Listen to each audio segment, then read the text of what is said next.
இன்றைய இறை சிந்தனை புனித லூகாஸ் எழுதிய நற்செய்தியில் இறைமகனேசு நம்மிடம் இறை இல்லத்தை பற்றியும் இறைவன் வருகை பற்றியும் சிந்திக்க அழைக்கின்றார்.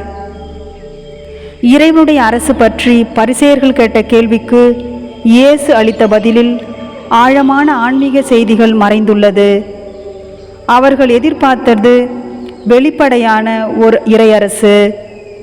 அதில் அரசியல் சக்தி, அதிகாரம், அற்புதங்கள், ஒளிந்திருக்கும் அடையாளங்கள் என்பதாகும். ஆனால் இயேசு நினைக்கும் அடையாளம் அதை பற்றியது அல்ல. மாறாக இறைவன் உன்னத அடையாளமான அன்பு, அமைதி, சமாதானம், இரக்கம் போன்ற நற்பண்புகளில் பிறக்கும் அதிசயமாகும். உள்ளத்தில் மறைந்திருக்கும் புதிய இறையரசு நாம் திறந்த இதயத்தோடு இறைவனை நாடும்போது நம்மிடம் அரசு வெளிப்படுகிறது.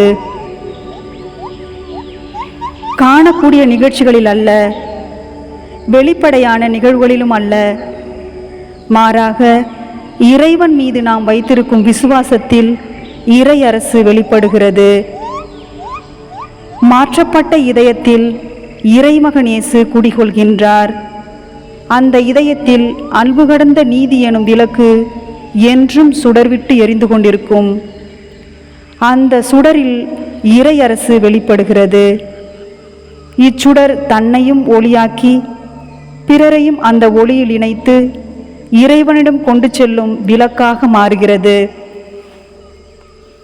இன்றைய புனித ஸ்தானிஸ்லாஸ் அவர்கள், நாம் இவ்வுலகிற்காக படைக்கப்பட்டவர்கள் அல்ல, நித்தியத்திற்காக படைக்கப்பட்டவர்கள் என்பதை தம் வாழ்வால் ஒவ்வொரு நாளும் நமக்கு எடுத்தியம்பியவர். இயேசுவின் வருகையும் இறையரசை பற்றி நமக்கு கற்பிக்கும் பொழுது அவர் கூறும் உன்னதமான செய்தி, சிலுவை இல்லாமல் சிம்மாசனம் இல்லை. மகிழ்ச்சி என்பது மகிமையின் வெளிப்பாடு. ஆனால் அந்த மகிமையை அடைய நாம் நம் வாழ்வில் சிறு சிறு துன்பங்களை இறை விருப்பத்தோடு அணுகி செல்ல நம்மை தயாரித்து கொள்ள வேண்டும். சோதனைகள், தியாகம், வெறுப்பு, பொறுமை, விசுவாசம் போன்ற இவைகளுக்கு மத்தியில் நம்மை இறை அன்பில் புடமிட்டு இறைவனுக்காக நம்மை உருவாக்கி கொள்ள வேண்டும். அப்பொழுது நம்மில் உன்னதமான உறவு பிறக்கும். அந்த உறவில் இறை மகிழ்ச்சி வெளிப்படும். அவ்விறை மகிழ்ச்சி நம்மோடு இருக்கும் உறவுகளை உயிர்ப்பிக்கச் செய்யும். நம் சொற்கள், செயல்கள், உறவுகளை கட்டியெழுப்பும் முறைகள், இவை அனைத்தும் இறையரசின் பிரதிபலிப்பாக ஒவ்வொரு நாளும் விளங்க வேண்டும். இயேசு சொல்வதை நம் நினைவில் கொள்வோம். இறையரசு நம்மில் இருக்கிறது. நாம் இறைவனுக்குள்ளும் இறைவன் நமக்குள்ளும் வாழும்போது இறையாசிர் என்றும் நம்மை சூழ்ந்து வழிநடத்தும்.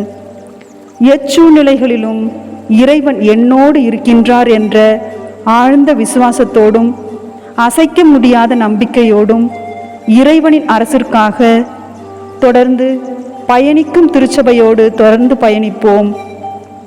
விசுவாசம் எனும் ஊன்றுகோலை இறுதியாக பற்றி கொண்டு அவற்றில் பயணித்தால் இறைவன் நம்மோடு என்றும் இருப்பார் என்ற உந்துதல் நம்மை இறைவனை நோக்கி உந்திச் செல்லும். இறையரசு பணியில் நம்மை இணைத்து விண்ணரசின் வருகைக்காக இணைந்தே இறை கரம் இணைத்து நாம் சேர்ந்து பயணிப்போம்.